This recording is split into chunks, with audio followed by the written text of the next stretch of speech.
Ngayon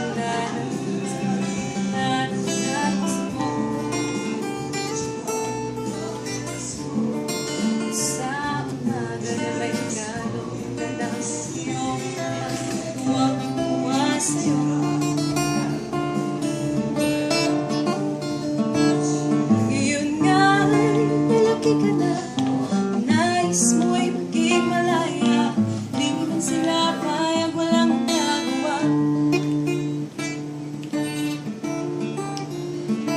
Ikaw nga'y biglang nagbago, naging matigas sa iyong ulo, ang payon ay sinuway mo.